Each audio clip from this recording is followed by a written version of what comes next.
Hi friends, நம்ம இந்த வீடியோவில் தேங்காய் பாறை இப்படி செய்யலாங்க பார்க்கலாம். ரொம்ப டேஸ்ட்டாக இருக்கும், சிம்பிளானது, ரொம்ப திங்ஸ்லாம் நம்ம தேவைப்படாது, வீட்டில் இருக்க பொருளே வச்சு செய்யலாம்.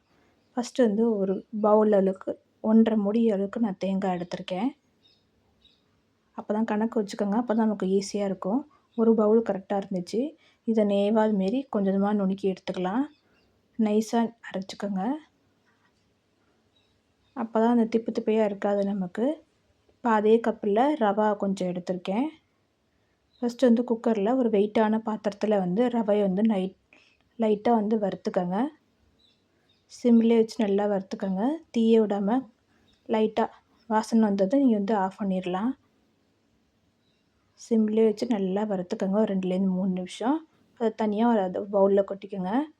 இப்போ வந்து அந்த தேங்காய் துருவனம் பார்த்திங்களா, அரைச்சோம் பார்த்திங்களா நேவா, அந்த தேங்காயை இதோட சேர்த்து அதையும் நம்ம வந்து நல்லா வந்து வறுத்துக்கலாம். எல்லாத்தையும் போட்டு நல்லா வறுத்துக்கோங்க. கலர் மாற அளவுக்கு நல்லா வறுத்து எடுத்துக்கோங்க. சிம்லேயே வச்சு நல்லா வறுத்துக்கோங்க. அப்போ நல்லா வறுத்து எடுத்தால் தான் வந்து நமக்கு வீணாக போகாமல் இருக்கும் ரொம்ப நாள் வரைக்கும். இப்போ வந்து வறுத்து எடுத்தாச்சு. இப்போ ஏலக்காய் நான் இடித்து வச்சுருக்கேன் 2. இப்போ வந்து அதே குக்கரில் வந்து சர்க்கரை வந்து தேங்காய் எந்த பாத்திரத்தில் எடுத்தோமோ அதே அளவு 3 அளவுக்கு, அதே பாத்திரத்தில் 3 பங்கு எடுத்துக்கோங்க. தண்ணி ஒரு 1/2 டம்ளர் அளவுக்கு ஊற்றிக்குங்க. ஊற்றிட்டு நல்லா வந்து சர்க்கரை வந்து கரையணும்.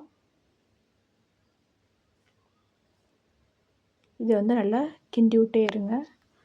சர்க்கரை கரையிற அளவுக்கு நல்லா கிண்டி விட்டே இருங்க. நல்லா சிம்லேயே வச்சு நல்லா கரையட்டும், கிண்டி விட்டே இருங்க.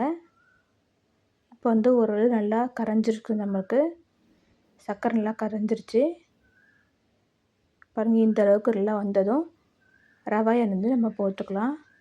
ரவையை போட்டு நல்லா மிக்ஸ் பண்ணி விட்டுக்கோங்க. கை விடாமல் நல்லா கிண்டிக்கோங்க, அப்போ தான் அடி பிடிக்காது, கட்டி கட்டியாக ஆகாது ரவா. சிம்லேயே வச்சு நல்லா வதக்குங்க. இப்போ வந்து தேங்காய் நம்ம சேர்த்துக்கலாம். தேங்காயும் சேர்த்துட்டு நல்லா மிக்ஸ் பண்ணிக்கோங்க. சீக்கிரம் டக்குன்னு வந்து நமக்கு கெட்டியாயிரும்.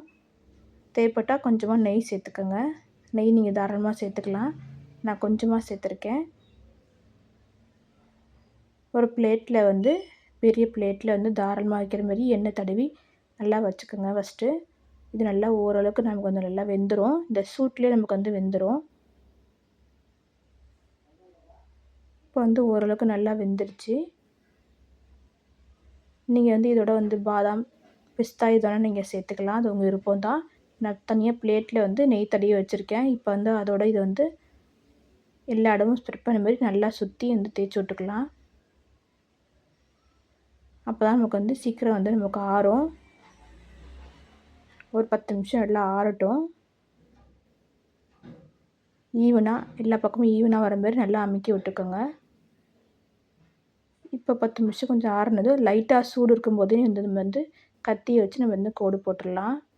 இந்தமாரி சின்ன சின்ன பீஸாக உங்களுக்கு எந்த ஷேப்பு வேணுமோ அந்த ஷேப்புக்கு நீ வந்து கட் பண்ணிக்கலாம்.